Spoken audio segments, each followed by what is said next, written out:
Sonic Adventure DX is a game all about going fast and destroying as many enemies as you can. But have you ever wondered if you can beat the entire game without destroying a single enemy? That's what we're going to be figuring out today. The only exception to this rule is the bosses, seeing as there's no feasible way to bypass them. But other than that, everyone else must remain alive or else I have to reset. I'll be keeping track of our progress on this nifty little kill count sheet I've made so that we don't lose count along the way. And yeah, that's basically it. So, put on your pacifist shoes and let's get to it. First up was the fight against Chaos, or Chaos Zero to be exact. Since this is classified as a boss battle, I just defeated him like normal and moved on from there. After an incredibly cheesy cutscene, it was time for our first big level, Emerald Coast. This stage didn't have very many enemies, so it was incredibly easy. I beat it on my first try. But one thing I learned was that I should try to refrain from jumping and spin dashing as much as possible. Doing either of these things makes it more likely for me to accidentally destroy an enemy by mistake, so that's why I'll be playing pretty slow for most of this playthrough.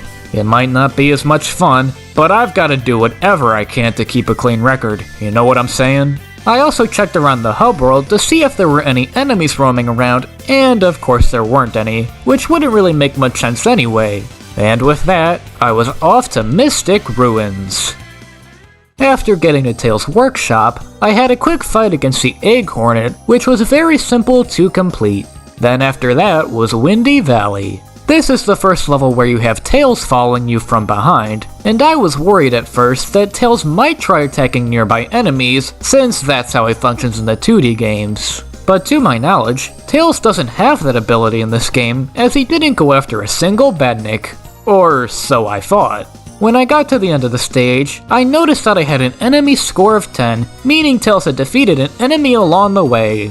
Or maybe it was me and I just didn't notice, but either way, it still wasn't good enough for me. So I tried the level again while going much slower, and this time around, I was able to get the score I was looking for. Casinopolis was undoubtedly the easiest stage in this entire challenge, and that's because there weren't any enemies in the casino.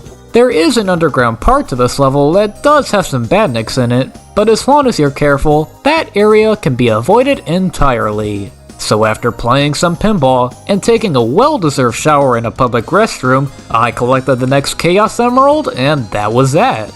Up next was Ice Cap, and just like every other stage so far, it too contained almost no enemies. So far, it looks like this challenge is going to be much easier than I expected, but I know for a fact that the later levels are really going to give us a hard time. Ugh. Following all that was a quick tussle with Knuckles. And can we just talk for a second about how funny the voice lines are in this game? Like, I know they're bad and all, but there's just something about the way Knuckles says, "Oh no," that just cracks me up. After that was a fight against Chaos 4, and just like the last Chaos fight, it was entirely painless. But then came Act 1 of Sky Chase. I was under the assumption that shooting down missiles launched by the egg carrier surely would not count as destroying enemies. But guess what? I got to the end of the stage only for it to give me an enemy score. Of course. So I went back and tried the level again, this time without shooting at anything. Just to be safe, I even avoid running into the missiles and blowing them up that way. This doesn't add to your enemy score or anything, but it just felt right letting all of the missiles get away safely. I guess you could say I went above and beyond. Get it? Because we're above everything? Oh, come on, that was a good joke.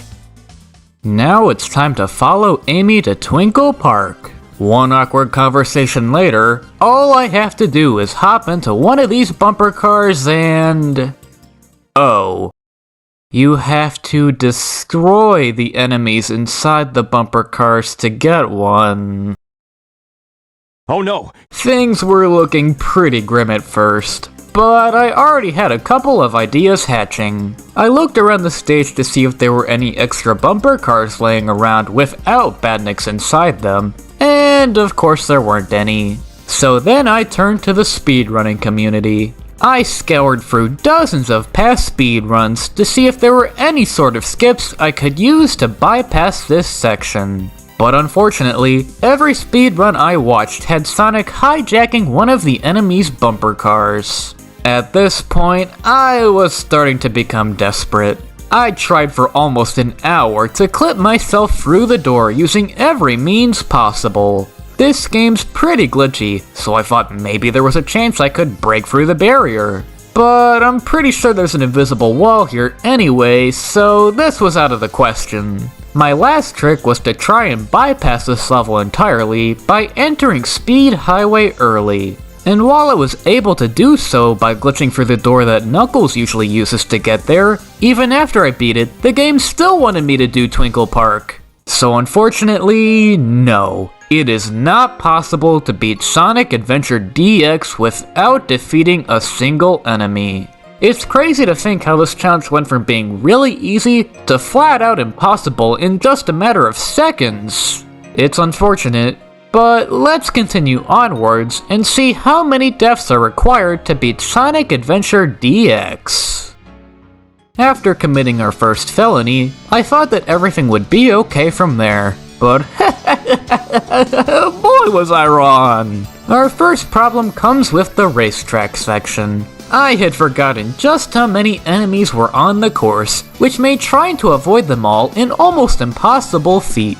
On one hand, I couldn't go too fast, or else I'd end up destroying a badnik.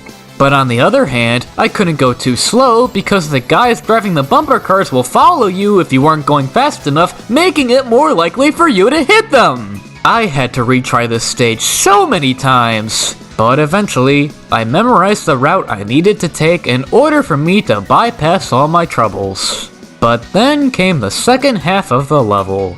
I thought that since I was out of the bumper car now, this part would be a lot easier. But unfortunately for me, that wasn't at all the case. The main issue was these Kikis. They attack Sonic by throwing bombs at him, which isn't hard at all for me to avoid. The problem is their bombs can also hurt them if they're standing too close to the explosion. Now, normally I'd just do my best not to get noticed by the Kikis so as to not trigger their bomb attack. But because the path here is so linear, it's physically impossible to pass by them without them noticing you! Not to mention, some of these guys are standing on literal dynamite, which can also kill them if it explodes! I tried my best to save as many of them as I could, but no matter which path I took, there were always at least a few casualties. However, when I got to the end, the game didn't count any of these deaths towards my enemy score. I only had the 10 points from the badnik at the beginning. I think what happened is that the game doesn't count enemy deaths that weren't resulted by the player, which makes sense. I mean, after all, I'm not the one who told these stupid monkeys to stand on top of dynamite and light literal bombs on fire. I promise, it was all them! I understand if you want to count this as destroying enemies, since they are technically enemies that are being destroyed. But seeing as how I didn't necessarily have a hand in their murder, I think it's alright if we don't add these guys to our total. Finally, it was time to move on to Stage 6, Speed Highway. If it would let me! Yeah, because I went to Speed Highway early while trying to skip over Twinkle Park, the game thinks I already finished Speed Highway and won't unlock the door for me. However, part of the game still wants me to go there, seeing as I'm not able to trigger the right cutscenes I need in order to advance the game. So this is why my parents always warned me about sequence breaking. Thankfully, we can still use the same trick as before to get into Knuckles' entrance to Speed Highway. This level has tons more enemies than the previous ones we've been in. But unlike those, this stage is much more open, making it far easier to get around any potential threats. Even this part where you're supposed to use your homing attack on these enemies to get across this gap can be cleared with enough speed. And just like that, that's another level done with no enemies killed. Nice! Now for the moment of truth. Amy? Oh man, where can she be? Whew, After returning to Mystic Ruins, I unlocked Ancient Light and headed over to Red Canyon. But first, I had to destroy the Kiki in this cage, son of a... I looked everywhere to see if there was any sort of speedrun strat I could use to get into Red Mountain without destroying the Kiki. But unfortunately, the loading zone for this stage doesn't appear until the Kiki is destroyed, so that's another tally for the kill count! Red Canyon was much more tricky to complete than most of the other levels so far. This is the point where the game wants you to start destroying enemies in order to cross over large bottomless pits, so this is when I had to start getting creative. There were several instances where I had to find alternate paths just to make progress, and a few jumps here and there were pretty scary, but with enough routing, I completed the stage with very little effort.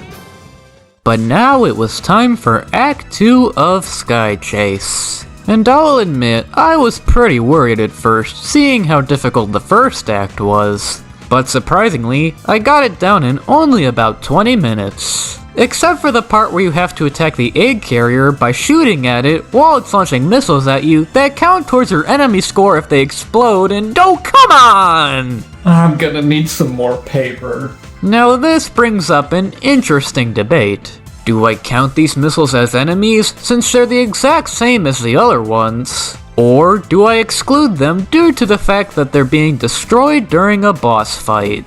Personally, I'm leaning more towards not counting them, as these missiles feel more like an extension of the boss battle rather than a group of sporadic enemies. And besides, I'm almost certain that it is possible to defeat the boss without exploding any of the missiles anyway. I wasn't able to do this myself, but I think that with enough practice, this task could prove to be possible. If anyone out there wants to give this a try, then by all means, go for it. But now that we've cleared that up, let's get back to the challenge. Oh, Skydeck, my favorite level from Sonic Adventure. Hopefully you treat us better than the rest of these filthy, crime-ridden stages. And to my surprise, this level wasn't nearly as challenging as I'd thought it'd be.